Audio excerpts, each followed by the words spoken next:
My name is Amina Dakir. I'm 30 years old. I'm from the southern part of an African tribe called Iwabi. Today, I decided to share this story with the world. A story I have never told anyone before. Not after my escape. Not to my parents, nor the friends I made after getting my freedom in my later years. This is the story of a dark past I've never shared with anyone until now. Today I'm bearing it on the table and letting it all out. And I hope that you, who is listening, may either share sympathy in my story, or rather bury yourself in the very same high emotions I experienced each night when my slave master made me do it with his horses. I was just 18, a girl from a desperately poor family. I had just began to blossom into a beautiful and voluptuous curvy woman. Well, that was what everyone said. My father was sick, my mother cried constantly, and our tiny, rundown shack was all we had. And even that wasn't enough to survive. We needed money, desperately. So my parents made a choice. They sold me for the price of a loaf of bread, just to pay up my father's never-ending hospital bills. I was sold to a man called Greg. He traveled with me to the States, and that was where it all began. I remember standing in front of that large, imposing house facing the man called Master Greg. He was about 50, with deep lines etched into his face, his eyes cold and calculating. His skin was rough from years of hard labor, and his hands were calloused and large. His muscles rippled under his shirt, each movement heavy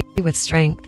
He was the kind of man who frightened me, and I couldn't help but shudder at the thought of being sold into his care. My heart raced as I was led to the stable. The smell of hay and manure filled my senses. The barn was vast, filled with horses that moved restlessly in their stalls, their breath hot against the cold air. Master Greg owned a stable. He was a man who lived alone, working with his horses, taking care of them like they were his only companions. After showing me around, he led me to my room. It wasn't much, just a tight room with a small frail bed. Each night, I laid in the small cot Master Greg gave me, my mind racing with thoughts of escape, of finding a way out. But the fear of what might happen if I failed to escape kept me paralyzed. I imagined Master Greg's eyes watching me as I slept. His heavy footsteps seemed to always echo in the silence, as he paced the sitting room just outside my room door. Every night, each night, I sat up in the corner of my room, my hands trembling as I clutched the edge of my bed. But I never made that brave move. Every day, Master Greg gave me tasks to complete, cleaning the horses, brushing their coats and mucking out the stalls. He rarely spoke, only instructing me in short, sharp commands. It quickly became a daily routine. But then, something unexpected began to happen. It started on a cold, somber midnight. The house was quiet, except for the occasional rustle of wind outside. Master Greg called me out. I shivered as I unlocked the knob of my wooden door. Master had never called me out by this time before. Greg did not smile. He just handed me a metal choker and asked me to put it on my neck. I did. Then he locked it tight and slid the keys into his back pocket. He said the words that I later got to hate for the most part of my life. Follow me. I obeyed. Greg led me to the stable. That night the stable was filled with the smell of hay and manure. Greg dragged me in, and I cannot forget the restlessness of the horses in their stalls. When Greg pushed me to the bare floor, I looked up at him in terror. Greg made a hush sign, asking me not to scream. In that moment, I knew something terrifying was about to happen to me, but I was too afraid of my master, and I held my breath.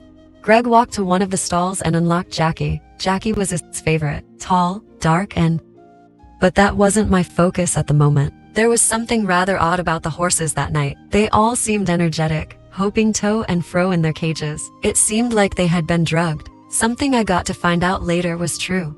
After it happened the first night, Greg whispered something I've never heard before into his horse's ear. Then he drew out a wooden seat and sat comfortably on the chair, lighting a cigarette.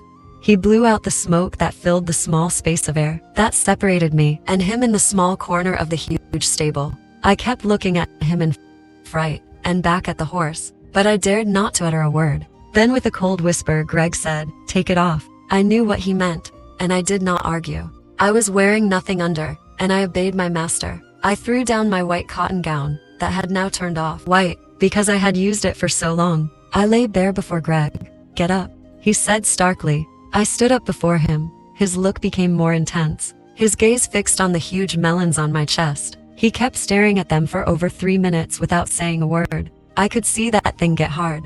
I looked away. I didn't know how to feel.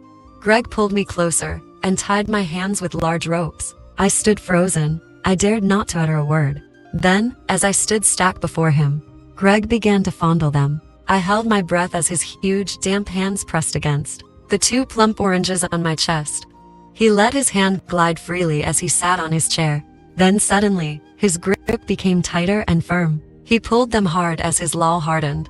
Though I had a strong sensation, I couldn't speak a word. I wanted him to stop, but somehow I wanted him to continue. I could not understand the sensation.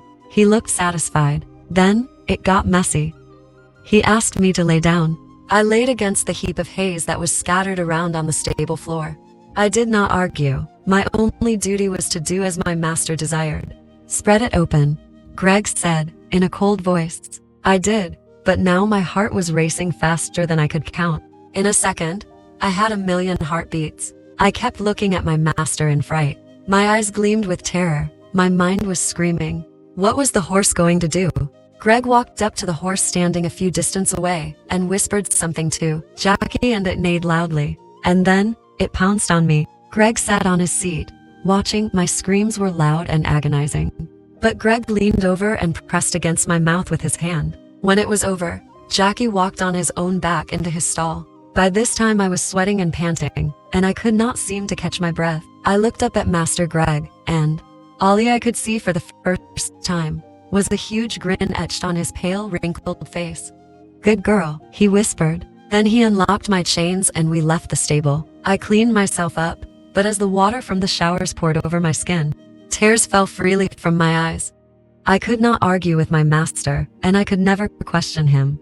This became my reality. Every night we did the same routine, each night filling Master Greg with an unspeakable satisfaction I have never seen a man have in my life. This continued, even into my later years. After years of doing it with Jackie every week to satisfy Master Greg, Greg passed away one night right inside the stable. I later got to find out he had been battling an incurable illness, and he just wanted to fulfill his craziest fantasies before he died. Greg left the house and the stable to me and $5,000,000 as an inheritance in his will. A payment, I guess, for all I had to go through to keep him pleased in his last days. Today, after 10 years since Greg passed, I get to share this personal story which I have told one till date. I sold off the house. It bore an unspeakable memory.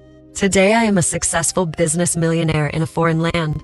People always wonder how a black woman made so much money in a very short time, and at a very young age. Well, if only I could share this story with everyone.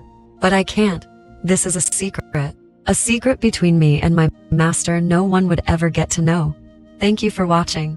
If you enjoy this type of content and want to get more anonymous stories like this, please support the channel by subscribing. Leave a like and share your thoughts with us. Don't forget to stay wet, as there's more to come.